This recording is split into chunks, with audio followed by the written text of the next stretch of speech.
content presented in this podcast is based on real events and may contain graphic descriptions of violence, sensitive topics, and explicit language that may be triggering, offensive, or sensitive subjects to some viewers and listeners.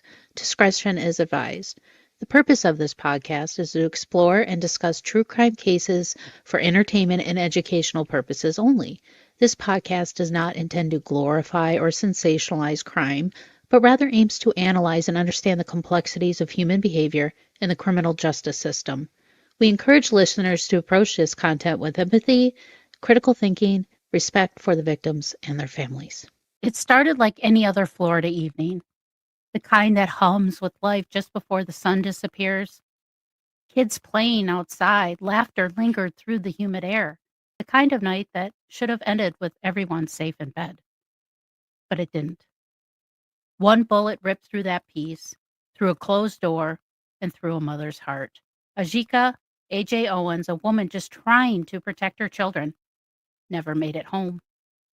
And the woman who pulled the trigger, her neighbor, Susan Lorincz, the one who called herself the perfect neighbor. But this story isn't just about one shot. It's about years of hostility that built up like a loaded weapon.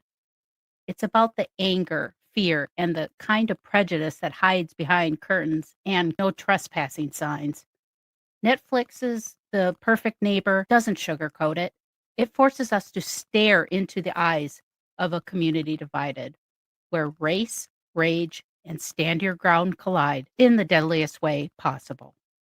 So with that being said, it's time to start the show. Let's hit it.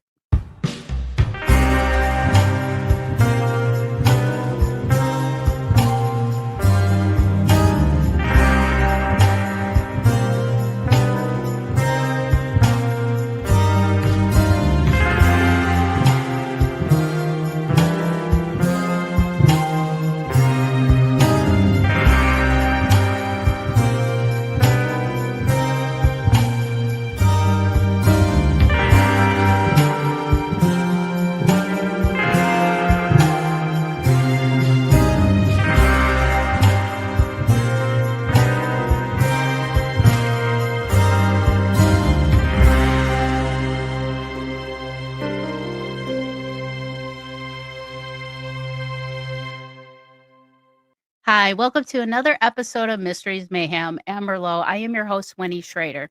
Well, if you've been living under a rock or you don't watch Netflix, the number one streaming show right now is The Perfect Neighbor. I've watched it numerous times just to really take in everything that was going on.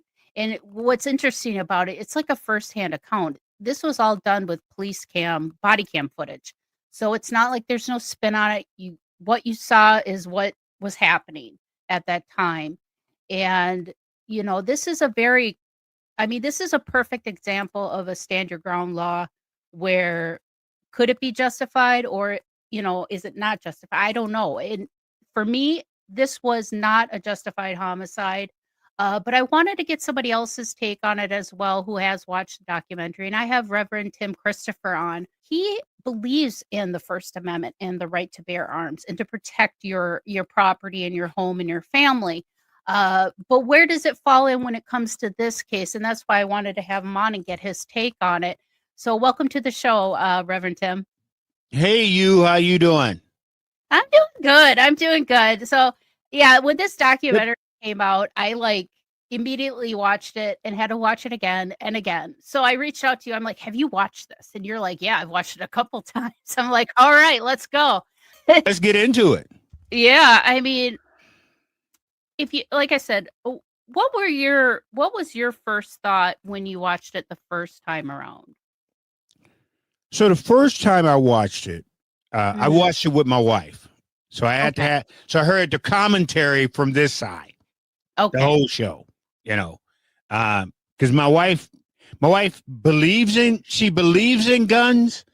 She goes shooting with me, but if she can take them off the streets, she would. Oh, okay. Yeah. And this documentary definitely gave her fuel to fire to say why she would definitely take them off. But when I first saw this documentary, the first time we watched it again, my mindset was being a kid going, if I know how we treated one of my neighbors on my block was just like this lady. She hated kids to no end. And she would spray us with the water hose. She would throw things at us. And as kids, that's a challenge. We would antagonize because she decided that she was going to come after us. We were going to go after her too. So I'm sitting here going, me as a kid, how would I act in that situation? Would I be one of those kids that would go knock on her door and run? Yes, I would. Would I be one of those kids that would throw stuff on her patio? Yes, I would. So I've got to look at it on both sides. Were the kids being bad to her, and was she being bad to the kids? I think it was a little bit of both. Yeah, I do too. And to set up the documentary, I don't want to spoil anything for anybody if you haven't seen it. But basically, over a 2 to 3 year period, I think it started in the end of 2021. Susan Lorincz moved into the neighborhood. Now, mind you, she moved into this neighborhood with kids already in it. Okay, so she knew she was moving into a neighborhood with kids. If you don't like kids, then go live in a retirement home. The neighborhood seemed like it was just vibrant with laughter and fun, and the kids running around playing football, riding bikes, and things like that. I mean, it was very innocent fun. And I noticed that it was like the little things. She was very nitpicky about everything. Yes. And so like if the kids were just being too loud, she would call the cops or the sheriff's office, Marion County Sheriff's Office. They over that 2-year period, they were called out there over 10 times because of Susan Lorincz. Yep. Now, the victim that we are talking about is Ajike Owens, and she was a mother of the children that Susan always called the cops on. Now, these children, they happen to be Black. Now, Susan also was throwing racial slurs and things at the kids. So AJ decided to step up and say, you're not going to treat my kids like this. You don't yell at my kids. You don't throw things at my kids. And she was being a mama bear. She was protecting her kids. So over this 2 to 3 year period, it kept like fueling the fire, and it just kept building and building until we got to the fateful day of June 2nd of 2023. Now, I agree with you. I would totally be that kid. There was a woman on our block too. Every neighborhood has neighborhood, right? We used to call her the witch because, and this is how she was. You would literally, I'd be walking to my friend's house. I'd be standing on the street corner where her house was, waiting for traffic so I could cross the street, and she would yell at me for standing on her corner. I'm just like, lady, you just need to get a life. But I see the neighborhood kids antagonized her. We call her the witch, but it's like, hey, if you're going to be like that, well, don't dish it out if you can't take it.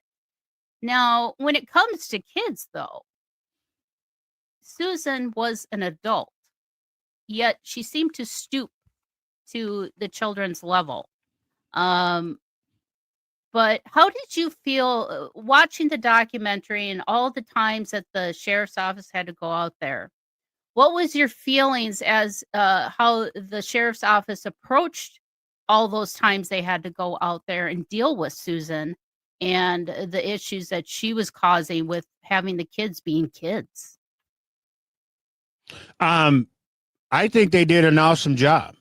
Okay. I mean, there wasn't much they could do. And then it was the second time around that I actually heard that the guy who actually owned that property that was next to her house gave them the permission to play in that area. Mm-hmm. So if he gave them permission, that there really wasn't much. It wasn't as if the cops could come out there and go, "Hey, kids, you can't play in this area," because Mm-hmm. the man who owned that piece of property that the kids were playing in gave the kids permission to do this. So the cops at that time, they had to come out there with gloves on and just try to talk through the situation. Yeah. Yeah. And it just, I could see the frustration with all the parents in the neighborhood with their kids. They're like, she's constantly yelling at all the kids. Yeah. And they want to be kids and have fun. And the property that we're talking about, most of the children lived on one side of the street, it seemed like. Yeah. But what they're like condos or like quads. Like little So it's like townhouses. the property across the street, it was kind of like an open field, and like Yep. the property was kind of that triangle shape. Where her property was, which she was renting. She did not own the property; she was renting. Oh, really? I Um, thought. no, Oh, she okay. was gonna buy it, but She was she was gonna. renting. Oh, okay. Yes, she was renting. So the guy Well, that so the clears that up property, for me. yeah, well, the property owner that she lived in, he's like, the best I can do is put no trespassing signs along my property line. And which the guy next door who gave permission for the kids to play in that area had a larger parcel of land. So the majority of that field, that open area, was his property and gave permission for the kids to play on it. Now, if Susan's like, well, I work from home, they're being loud, I can't talk to customers. Well, then why did you move into a neighborhood with a bunch of kids? Yeah. That right there could have prevented all this. And AJ would still be here. She would still be a mother to her children and just living her life the best she could. But Susan chose to move there, and she chose to to create this chip on her shoulder about this. And she just kept feeding it with anger and just angst. Well, you look at the situation, you go, as we're going down this rabbit hole, after the first incident, she could have said, you know what? Let me go out and talk to these people and talk to these kids. Because there was a lot of kids. And if you look at the document, there was a lot of kids in that area. So she wasn't going to settle down all those kids. Yeah. She could have easily said, you know what? This isn't the place for me. Mm-hmm. Because there's no way in the world, like I said, I'm going to make all these kids shut up when I want them to shut up. So maybe I need to start looking for another place. Right. Second time it happens, she could have said, you know what? Boom. I thought about looking for another place. Now, this incident that just happened makes me believe I should really speed up looking for another place. Mm-hmm. Because like you said, she worked from home. She didn't have to go anywhere. Right. Mm-hmm. The third time, she should have been out. She should have picked herself up and left. Done. Yep. And I'm not telling people to always run away from situations. But in hindsight, looking at this situation, she should have left. Just so. Right. And it wasn't like, it wasn't like the kids were constantly at her windows banging. I mean, they were just out in this field playing around, football, tag, whatever. Kids scream, kids yell, kids laugh loud. That's what they do. Yeah. It's their nature. And you could tell this Susan, she was one of those that she didn't like kids. She was just very ugh. And she should have just never stayed there. I mean, I'm sure she could have got out of her lease somehow. And that's something she could have taken up with her landlord.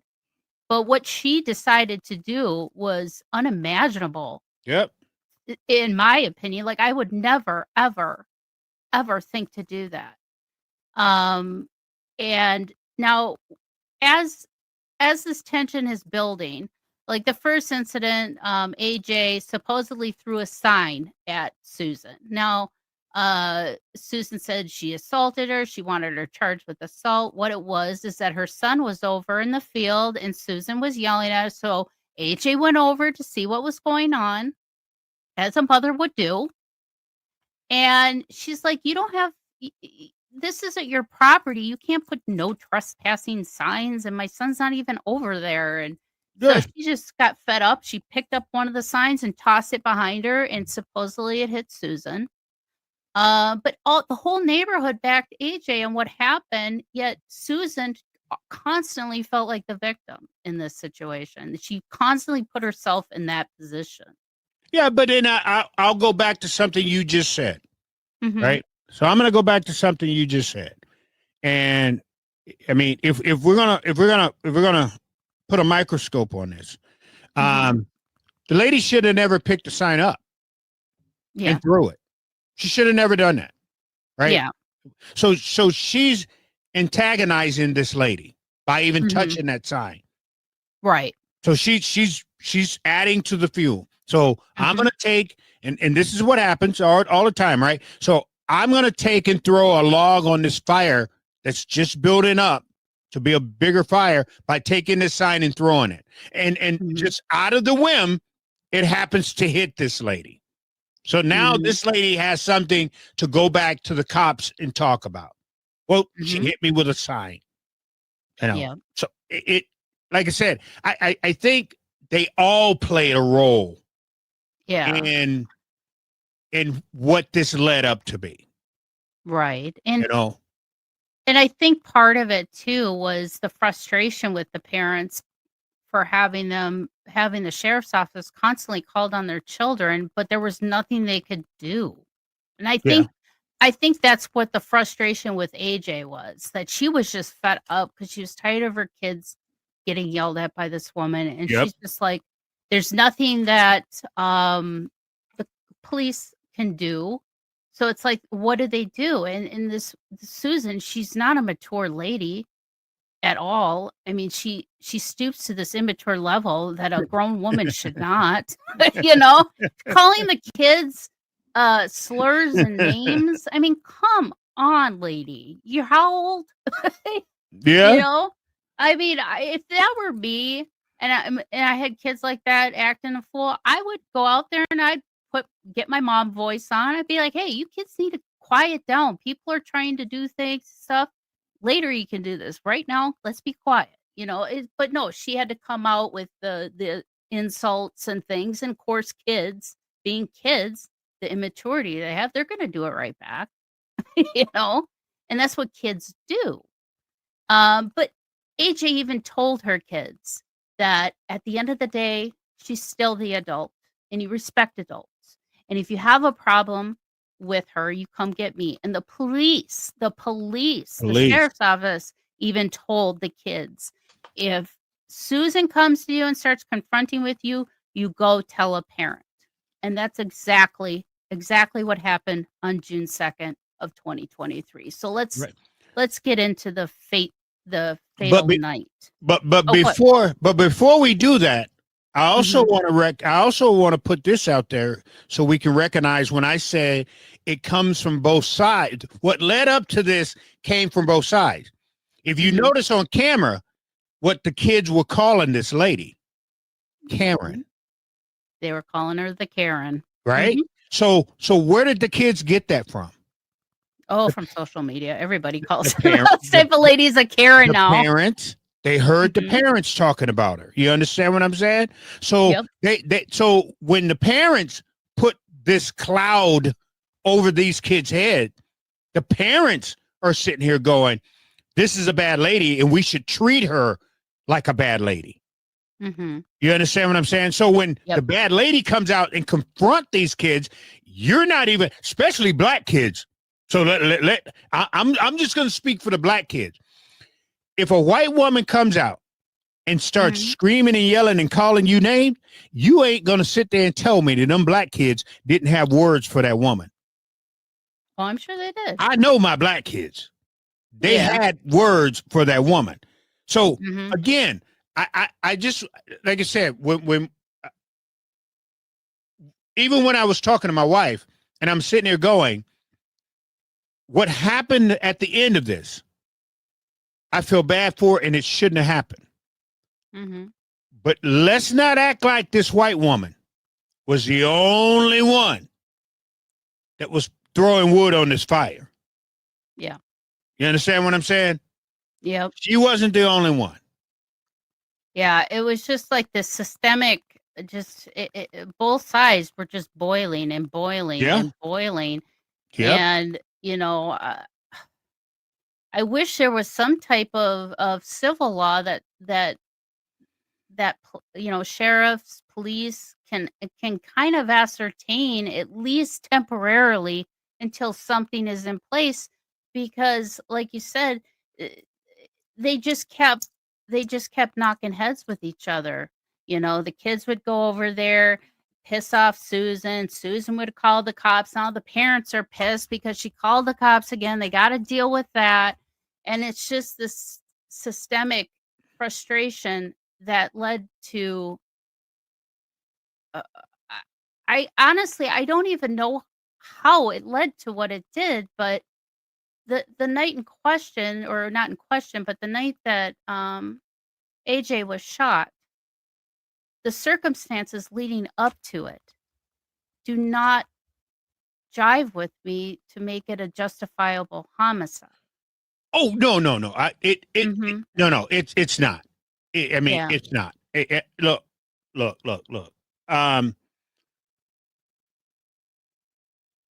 When they're sitting there talking about the iPad, right?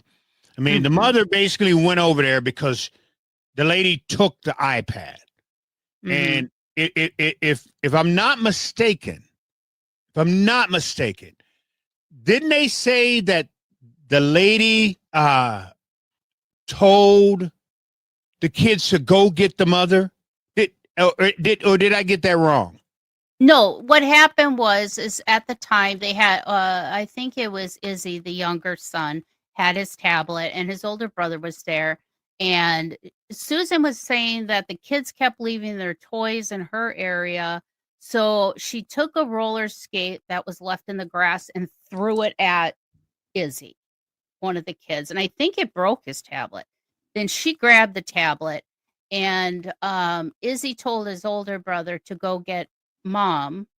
So, and then that's when Susan said, "Yeah, go get your mom." Okay. And that's when AJ came over to find out what the hell is going on and to give her son's property back. That's But wait a minute. basically what So it was. she threw. Okay. Yeah. So it wasn't the roller skate. She had, at that time, she did have the iPad. So I believe so, or it was okay. at like the same time, like the roller skate was thrown at the kid. I'm not sure. Yeah, I know it's kind of convoluted because there's different angles. You can't really see what's going on. You're seeing what's in real time. You're seeing it on a ring cam, so you don't even see it. There's vehicles blocking it. But Right. from what I gathered is the kids were over there, and Okay. Susan came out. She was mad because they were leaving like roller skates and toys and stuff in her area. So she threw one of the roller skates at one of the kids. I think it was Izzy, the younger son, who had the tablet. I think it broke the tablet and he dropped it. And that's when she grabbed the tablet. And she was also like swinging an umbrella at the kids too. And that's when he's like, "Go get mom." So that's when he went and got AJ. And that's when she came over to assess the situation, what was going on with their kids. Because obviously their kids were in distress or upset because of what happened with Susan. Right. So as a mother, I would do the same damn thing. Be like, "What the hell's going on? My kids are coming over here crying, screaming that you're sitting here swinging shit at them and Right. throwing stuff. You don't do that to my kids. If you have a problem with my kids, you come to me. You don't do this to my children." Right. So And Susan could have easily taken that iPad and said, "Hey, who do this belong to? mhm. Where do you live?" And went over there and said, "Here is your kid's iPad. I would like for you to ask your kids to stay off my property." That's all I've been asking. And then turned around, not even said anything, turned around and walked back to her place. Yep. Could have been that simple. But Right. apparently the mom goes over to Susan's house to retrieve this so-called iPad. And according to Susan, she was here's the part that got me. Like when she was in the interview room, and she was saying that she had called the police, right? She called the police, and then she lost her phone. But I couldn't understand so did she call the police before the mom got there or while the mom was there? The first time she called was before the mom got there. Okay. She was calling to complain about the kids being loud and that they were leaving their stuff in her yard, and she was even taking video of it. Okay. And so the kids were obviously antagonized her a bit. Like sitting there wiggling their butts because they knew that she was filming them with her phone. Right, so right. Of course kids are gonna do that. I mean, Yeah. I do it in security cameras at the store. I'm like, I mean, it's kind of a human trait that we all have. But so when she called and said, I need somebody over here, I don't know, maybe they cut out the whole call. I don't know if the whole call was played, but she did say, they wanted somebody to come over. I don't know if she was expecting AJ to come over at that time or if she was on her way over. But here's where, this is where, I think the sheriff's office did a really good job in the investigation. So AJ goes over. She's banging on the door to say, let me, come out here. I want to talk to you. I want my son's iPad back. And obviously she's pissed off. So I'm sure she sounds aggressive. But Susan's take on it to me seems a little bit far-fetched from her point of view. And what did you now how AJ was banging on the door and Susan's account, what did you think of what Susan was saying, what was going on within her apartment? I don't believe that this woman was threatening her to kill her over an iPad. Right. It's just an iPad. Was she banging on a door? I'm sure she was. I'm sure she was upset that this woman took her baby's item. I'm sure she was upset that Susan was ignoring her and wouldn't open the door. If I had to guess, right? Do I believe that I'm going to kill you. I'm going to beat you. I'm going to do this to you. I'm going to hurt you. I'm going to harm you. I don't believe that. I don't believe this woman. I mean, I think Susan realized that, you know what? I'm going to play into this black mother, black woman narrative and use that so people can think that she's being what we typically believe that a black woman is, aggressive. And that's what she did. Have you ever felt like something or someone was trying to tell you something? That inner nudge, that quiet whisper from the universe, with intuition sharpened by years of spiritual connection and a deep-rooted gift. Winnie Schrader delivers readings that are compassionate, insightful, and shockingly accurate. Whether you're facing a crossroads healing from heartache, or just curious what the cards reveal, Winnie creates a safe, sacred space to explore your journey. This isn't fortune cookie fluff. This is honest, intuitive guidance from someone who's helped hundreds find clarity, closure, and confidence. If you've been waiting for a sign, this is it. Book your session now at lovelotustarot.com and take control of your journey. That's lovelotustarot.com. Winnie's sessions are personal, powerful, and often life-changing. That's lovelotustarot.com.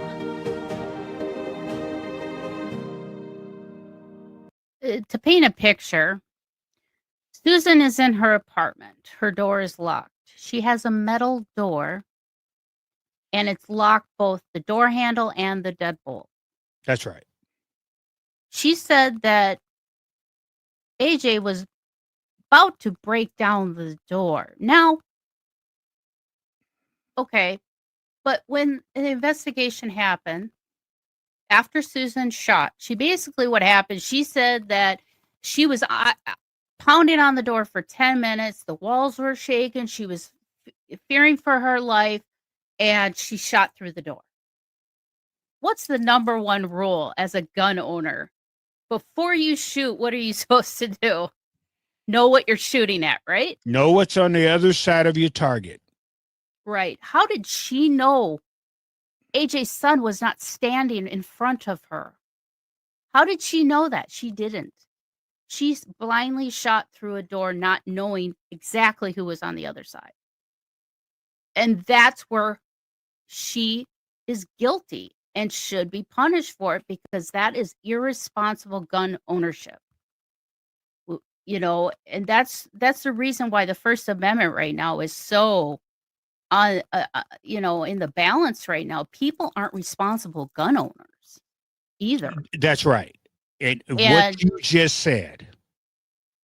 That Mhm, so, but let me back up just a little bit also.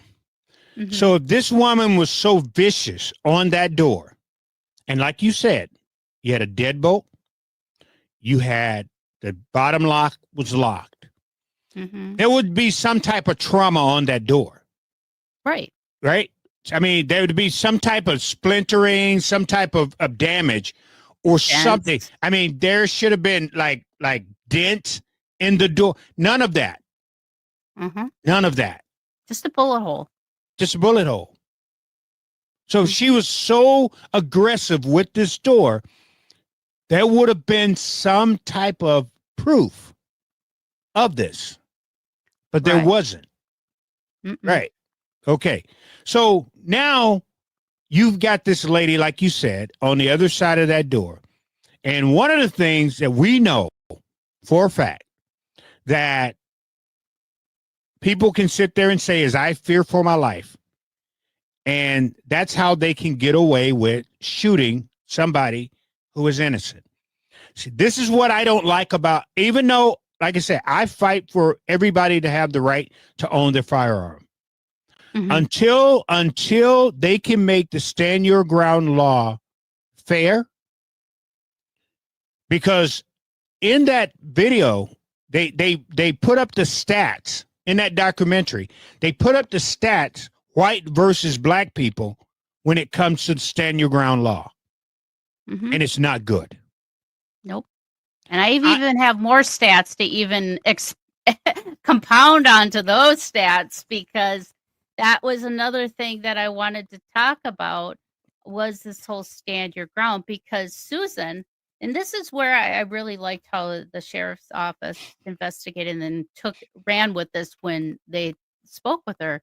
You know, she said when she first called the police, the sheriff's office, to complain about the kids leaving the stuff in the yard. This is after she threw the roller skate, so she knew probably trouble was coming, so she called. By the time AJ came over and started pounding on the door, and by the time the gun went off, she said it was like a 10-minute span that she was pounding for 10 minutes, 10 minutes. Well, I don't know if Susan took into account when you call 911, it's a timestamp. Immediately once that line is picked up, it's timestamped and starts recording. Even before the operator gets on the phone and says, 911, what's your emergency? It's already recording you. And there was only 2 minutes that passed between the time she started knocking on the door to the time she was shot. 2 minutes. So in 2 minutes, AJ was pounding on that door so hard that Susan feared for her life that she had to grab a gun Mhm. and shoot through the door. She said it was 10 minutes of fear. It was only 2 minutes. I would like, and one of the things that I would have liked to known, which they didn't answer, is when did Susan buy this gun? Right. Right. And that was They another never thing answered that. They never answered that. right. And I'm sure, probably with the court transcripts and things like that, that probably stuff was talked about during her trial, which she did. She was found guilty of, which I'm glad, because she tried to do this whole stand your ground thing. Now, during the interrogation, when they were talking to her, they asked her, have you researched anything on this stand your ground type stuff or how to protect yourself? She said she did a long time ago about a case. It was at a convenience store, a stand your ground thing. But she said the only time recently she did it was after the incident. But it was almost like she was wanting this to happen, the climax of her story to happen this way. And it was like she was fueling it along and she thrived on the drama. It's like she always looked for something to complain about when it came to the neighborhood kids and the parents. And I feel that they were trying to lead to possibly, was this premeditated? Was she planning for this to happen? That's why I wanted to know, when did she Yes. actually buy this firearm? Now, again, we go back, like you were saying, we go back to the point of where this lady is banging on the door and she's standing there, and I don't remember if they said that if she had a back door or not. If Mhm. she, if she had a front and a back door, I don't like think so. I think like it if was just she that. feared for her life that much, couldn't she just maybe sneak out the back or something? Because apparently everybody was in front. Right. I mean, she could have easily gone into the bathroom and locked the door. The only way Right. stand your ground would probably be justified in this case if she actually broke through the threshold of the door and was coming after her in her own place. Then yes, then you have an imminent threat of danger to your life. If Or somebody's if Susan coming at opened the door, yeah, or Susan opened the door. right? I mean, it's for her to do what she did was completely wrong, and it does not fall under the stand your ground law because No, no, AJ no. was always outside. She was never even In the house. inside in And the that's what I'm house. saying. And that's what I told my wife. My wife was like, well, was she right? And I go, no. Had she opened that door, if Susan had opened that door Mhm. and then shot, okay, that's because she felt that she could have said, well, I felt that she was going to open the door anyway. So I wanted to open the door and talk to her. But when I opened the door to talk to her, she was so upset. And I felt for my life, shoot, she would have got away with this. She would have got away with it with no problem had she done it Mhm. that way. But because she shot through that door, even though they probably wanted to give her stand your ground, because it is Florida. It is Mhm. Florida. Florida is like, we don't care. If Yeah. someone shoots you and they say they fear for their lives, it's that person who has every right at that Mhm. point in time, because I feared for my life. That's Florida. That's the reason why I will fight stand your ground here in Minnesota. And I'm Mhm. part of the Minnesota Gun Owners Caucus. I'm part of them. But until the Minnesota Gun Owners Caucus can come out and say, we believe that stand your ground here in Minnesota should not be like it is the law of the land in Florida, and we need to change certain things, I'm against it, because I know what it's going to be used for. The very Right. stats that you're about to, I'm sure you're about to put out to us right now. Yeah, and I'm going to go over those stats real quick. Once the stand your ground law was put in effect into Florida, there was an increase in monthly homicides by 24.4% and firearm homicides by 31.6 after that law took effect. Now, justifiable homicides, they did a study that found 75% increase in justifiable homicides in Florida between 2006 in 2015 when compared to the decade before the law was passed. Now, there's even national trends that the stand your ground laws saw an average increase in homicides and firearm homicides.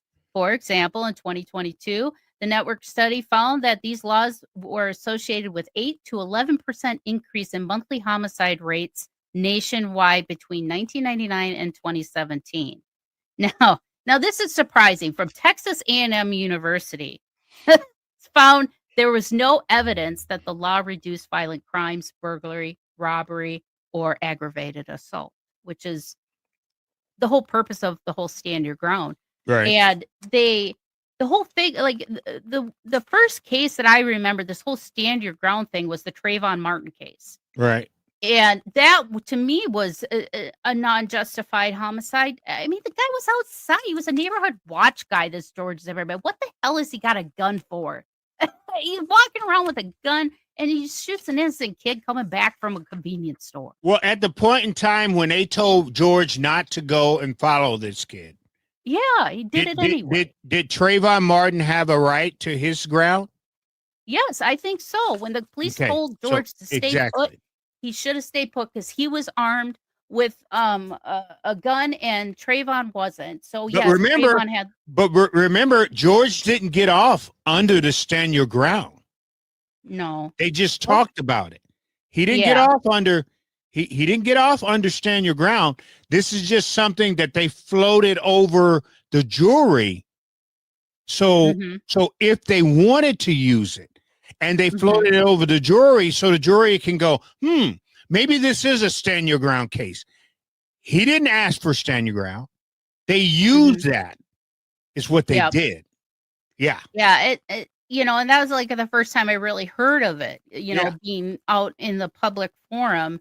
And I was like, oh, what is the stand your ground? And I looked up the law when the Trayvon Martin thing happened. I was like, what kind of law is this? I'm like, this is dangerous because it could literally say I could walk up to you, and if you looked at me the wrong way, I could say, oh, that's a threat. That's a threat. That's a threat. No, we're not the judge and jury. I mean, granted, if we feel fear for our life because somebody's coming at us in an aggressive manner or with a weapon, that's different. But you can't just justify just because people look at you a certain way or how you feel about that certain group of people too. That's right. We know race played a part in this. That's right. Because I mean, she was throwing the N-word at these little kids. I mean, come on, lady, really? And the police even asked her. She's like, "Well, I may have, and because I was angrier." And they're like, and she's, what her definition of the N-word was? People who are, just not being good or dirty, and they're ugly. And I'm like, I'm like, what, lady? You just called yourself out as a racist, right? I'm just like, what are you doing, lady? But I mean, she's just, oh my God. But like some of these stats, I was reading these, I was blown away. Now here's acquittals. This is shocking. Now, an analysis of Florida cases by the Tampa Bay Times found that defendants who used the stand your ground defense succeeded in avoiding prosecution approximately 2/3 of the time. And profiles of the defendants. The same analysis found that the chief beneficiaries were often individuals with a history of crime and violence. The review found that nearly 60% of those who killed someone as a stand your ground and invoked the law had prior arrests. And the victim status in 70% of the cases analyzed in the Tampa Bay Times. 70% the people that were killed were unarmed. 79 of the cases, the shooter could have retreated to avoid confrontation. 79% could have avoided the confrontation and left instead of shooting somebody. Now, here's the racial disparities. And this is even more shocking. A white shooter with a black victim. In this case, the perfect neighbor. Several studies have pointed to significant racial bias in the application of this law. Every town for gun safety analyzed FBI data and found that in states that stand your ground laws are in effect, homicides involving a white shooter and a Black victim were ruled justified 4 times more often than the cases where the roles were reversed. There you go. And that's so here's another question that while I'm watching for the third time this documentary, was Susan looking up Stand Your Ground to see how many times people got off? I don't know. They didn't specify in the documentary. Right. But that's what I'm saying. Right. Was she looking it up for that reason? Was she looking it up to see, okay, how do it actually work? And what does she have to say to get off if she used Stand Your Ground to shoot somebody?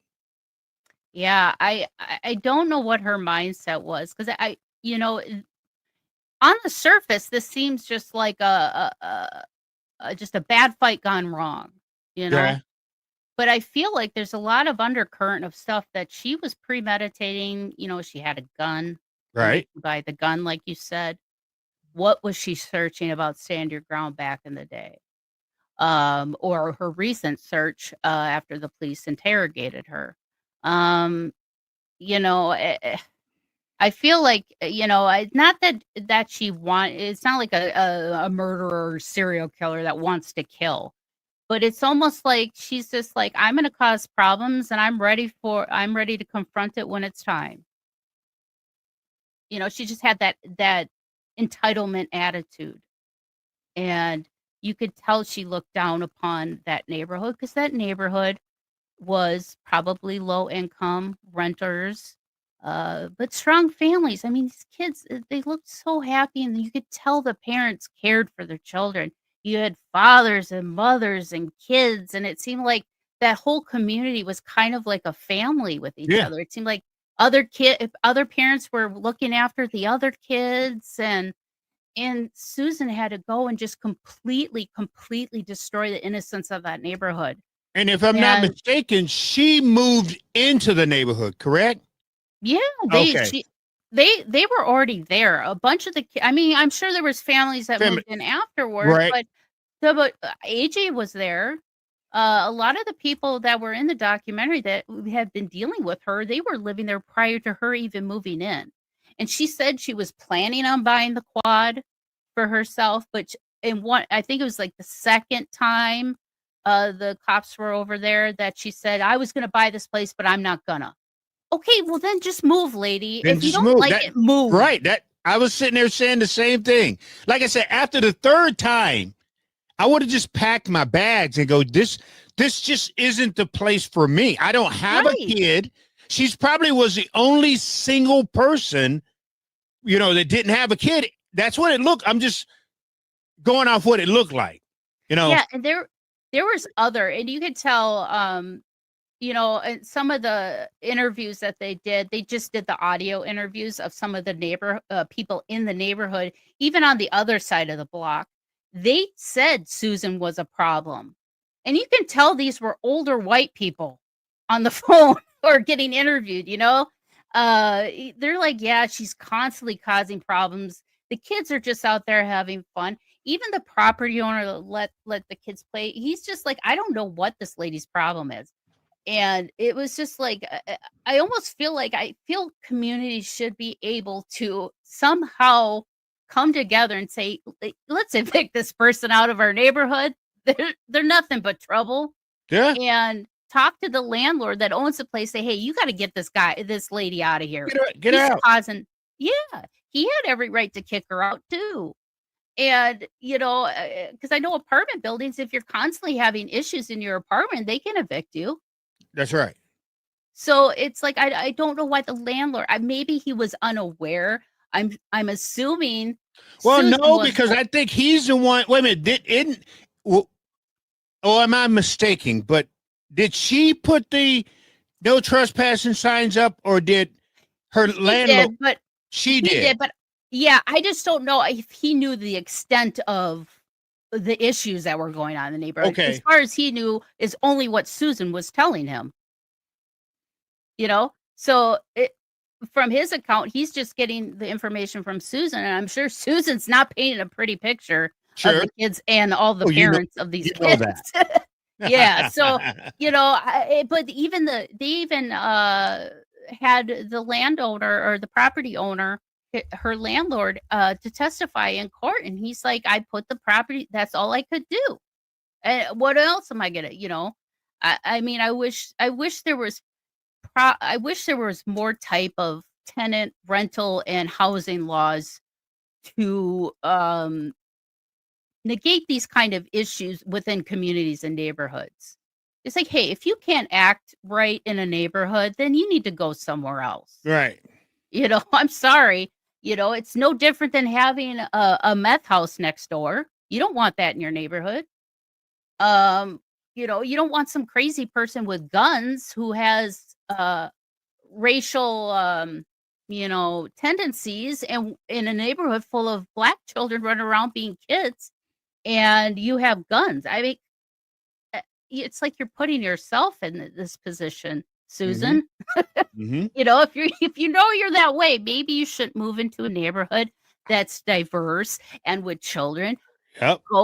Go find a cabin somewhere on a lake. Exactly. By yourself, or go to retirement. Well, go to the country. If you need it to be that quiet, go to the country. And I'll go back what I said twice already. The third time she had problems with these families, she should have been packing her boxes, putting them in the back of her truck, and she should have just got out of there. Look, I can't live here with them, and they can't live here with me. So I need to go.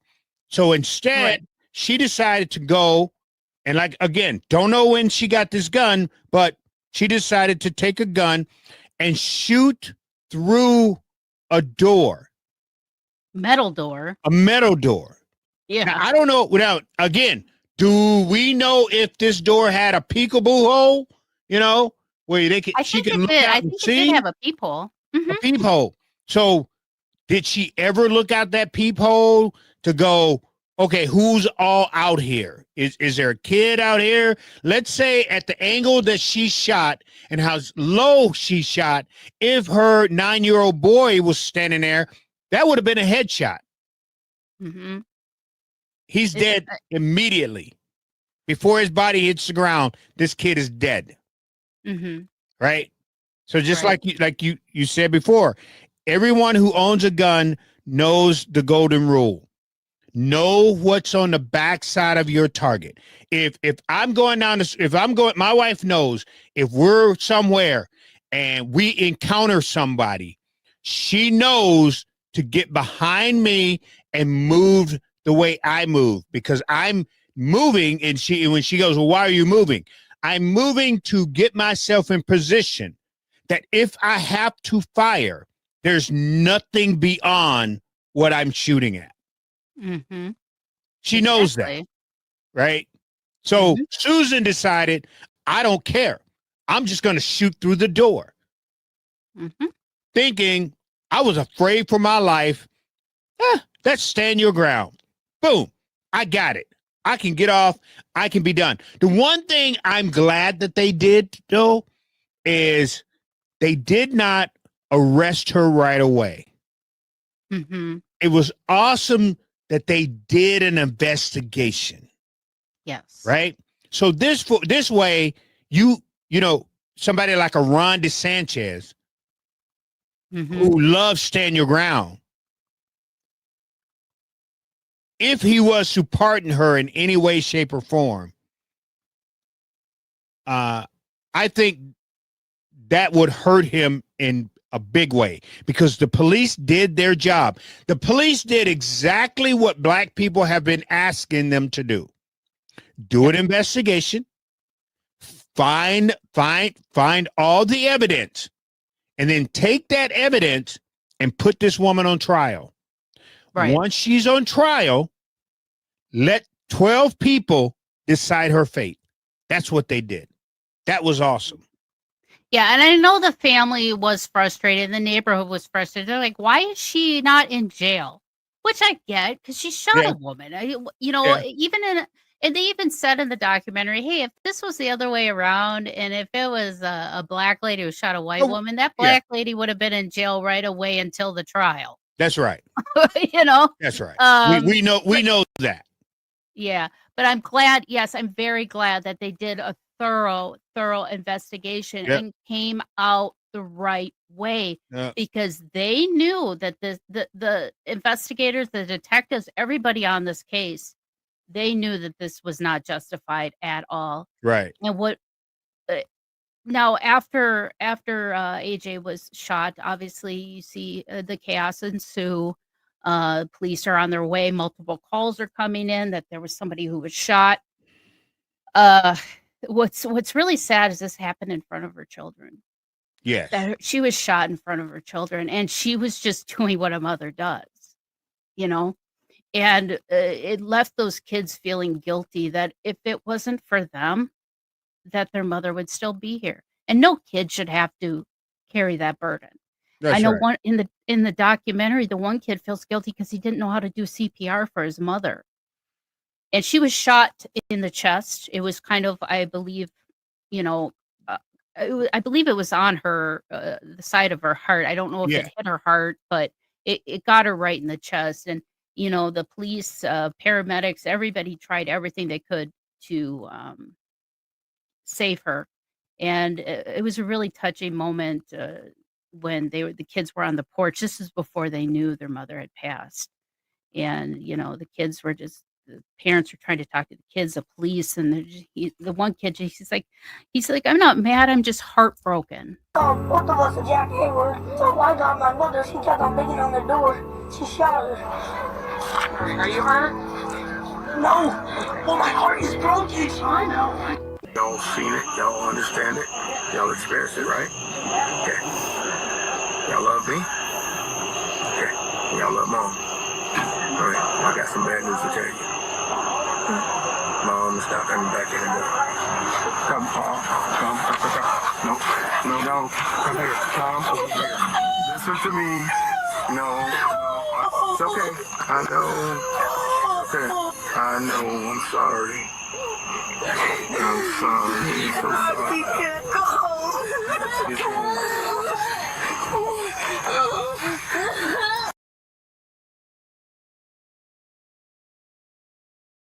That really struck a chord with me, and I felt so bad for those kids that had, you know, because if it wasn't for them being over in the yard, if it wasn't for them leaving their crap over there and pissing off Susan, would their mother still be here? And, you know, it's still, Susan has to be accountable for Susan and what she did. She took this mother away from her children, all because of petty immaturity on her part, which caused, you know, and, you know, with AJ, I'm sure some of the stuff she said and did antagonize Susan, but, you know, it's just when you hit a frustration point, especially when you're a mom. I mean, I could probably cuss out. My mouth would you'd be ashamed of what would come out of my mouth if somebody was messing with my kids. Oh my God. Same here. Same. Do not get me wrong. And got to remember, my wife is Puerto Rican. Mm-hmm. That's all I got to say about that. If you know, boy, spicy. Woo! I don't even stand a chance. Less known somebody else, man. So yeah, I understand that mother bear instinct. Everyone has it, you know. Mm-hmm. But then, like I say, I go back to the point of saying that it did not have to end this way, and it did not have to start this way. Mm-hmm. And it did not have to go on this way with the things that was happening in the middle, right? Right. Just like we said, okay, the kid's iPad. Why if the kids knew that they should not be on this woman's property, they knew that. Mm-hmm. Why were they on her property? Why? Because they're being kids. I know, because they're being kids. Yeah. Because they want to antagonize this woman. Mm-hmm. That's why they did that. That's bottom line. And we can, kids will always be kids. I know that. I realize that. And she needs to be the bigger adult. I know that. I realize that. But I just go back when watching this whole thing, and like I said, I watched it 3 times. When it's all said and done, I also got to look at it and go, these kids knew what they were doing. They knew what they were doing. And that's also the sad part about this. So the kids learned a lesson. I think everybody in that neighborhood learned a lesson. And Susan learned a lesson. That we're better than this. And things don't have to escalate to this point. Right. Right. You And I know? think, and that's why I think maybe trying to come up with some type, especially in these states that do have a stand your ground law, something has to be implemented when it comes to renters, homeowners, like I said, these communities, when they have that one person that's, living there, and they just have that entire, and that's why I feel like this was very racially motivated, because she had that white entitled mentality to me. That's the vibe I was getting off of her. And she looked down upon the neighborhood. And she was like, and that's, to me, her not leaving, that spoke a lot Yeah. to me. Yeah. And that's why I Exactly. feel like this was kind of racially, motivated, Yeah. or for her to keep on antagonizing and keep causing problems. I mean, the kids would be walking on the street and she would sound her car alarm on her truck and then complain that the kids are messing with her truck and trying to damage her Trying truck. to damage her We weren't truck even and near the everything. truck. She would just hit her alarm Yeah. button and say, "Oh, they're messing with my truck again." I mean, come on, lady. You're causing issues where there shouldn't be any. Yeah. Like I said, again, I think this was a fire. This was a bomb that everybody took their little match and put it to the wick. It was long enough that everybody was standing there and they took their match and put it to the wick. And boom, when it blew up, we had a mom dead, kids without a mom, and this was she 70-year-old, 60, 70 years old? Roughly, yeah, I think so. Woman that's gonna die in prison. And that's just a sad situation. And I hope that people watch this here documentary, and what comes out of it is that we are, as a people, are better than that. Than everything that happened there to set that situation off the way it did. We are better than that. Yep.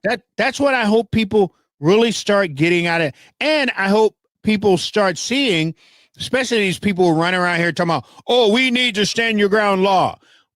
That the stand your ground law should not ever work in any state until we start getting true justice and fair justice. Right. Yes, there has to be some type of standard across the board. Across And the like board. I said, and it's like within neighborhoods, within your own home, within communities. I mean, you can't just have this blanketed stand your ground law, which basically gives everybody the right to just shoot. Yeah. I mean, technically it does. And depending on the circumstance, if you feel threatened, and that, to me, that's where gun laws need to kind of be harder on, like gun safety. I don't know if each state has its own gun safety and regulation laws. Do we need something that's more blanketed across, coast to coast? Because you have all these different laws within different states as well when it comes to gun safety and laws. Yeah, that's the problem. Yeah, it's like we need something that's kind of across the whole United States, because it's the whole United States we're dealing with. And it just, I can't fathom if I were to be in a conflict, an argument with somebody outside in the street, and they pull a gun and shoot me because they felt I was talking to them in an aggressive manner to the point where they felt physically threatened and they shot me, that's not justified. It's You not have right. a if I had a gun pointed at you, then yes, that makes sense. Or even if I had a knife, but I this was so senseless, and that's what's really frustrating. You see the impact that it made, and I liked how they did it with the body cams because the impact you saw was raw. Yeah. It was in real time. That's how it happened. And I feel this documentary, not that you have to pick sides, it's eye-opening and enlightening to say, wow, I did not know that these kind of laws can cause these actions to happen. So I think it's just I hope people watch it, and if you have watched it, please email me at mysteriesmayhem@merlot.com. I would be interested to know what your take is on it. And if you're in a state with a standard ground law, let me know. And how do you interpret the law as a gun owner? I'd be interested to hear from that. But Reverend Tim, how can people find you on social media? I'm mainly on Twitter. I'm on Facebook also, but mainly I'm a Twitter fiend. You can always go to at Rev T Christopher or you can go to Rip It Up on my YouTube. I'm still trying to figure out how to get my YouTube thing going and working the way that I want to, where people can just click on something and it can go right to me. I haven't figured that out yet. But yeah, they can get a hold of me anyway. Yes, and I've been on your podcast, Yes, ma'am. Revving It Up with Tim Christopher. Yes, ma'am. And we talked mainly about, Minnesota politics, what's going on in Minnesota right now. We had Precarious State that came out, and I would love to do kind of a 4-parter on that with you to just kind of see what was not said, what was not asked in that documentary, and how can we take that documentary and expand on it. The one Rick Capcella did? Yes, the one that Rick Capcella did. He blocked me because him and Liz Collins. Liz Collins blocked me because of her little documentary she did, and I questioned her on the lie she told about the police officers running out of the police department, and I proved that she was lying, so she blocked me. Rick Capcella blocked me because I questioned the landlord on why did he let that area get as bad it was. Why did he take those people money, and now he's bitching and complaining? So Rick Capcella blocked me. Oh, geez. Well, yeah, and if you guys don't know what we're talking about, it's they don't want the truth. They don't want the truth. Well, and Liz Collins, this is one thing that I am not happy about what she's doing, because she is a very pro Derek Chauvin, wants to, have him have a fair trial. He got it. Yeah, exactly. He got what he got. He got what he deserved. Because the number one thing that you don't hear anybody saying is that that whole camp on that side, they're like, oh, well, George Floyd, he was dying of an overdose. He was on drugs. Okay. What is the number one thing a police officer is always to do, even if he's apprehending a suspect? If the suspect is in medical distress, what is a police officer supposed to do? He's supposed to help them out. He's supposed to do something. Exactly. Right? No, if for God's sakes they took Lee Harvey Oswald to the hospital after he was found, they were trying to keep him alive. Yeah.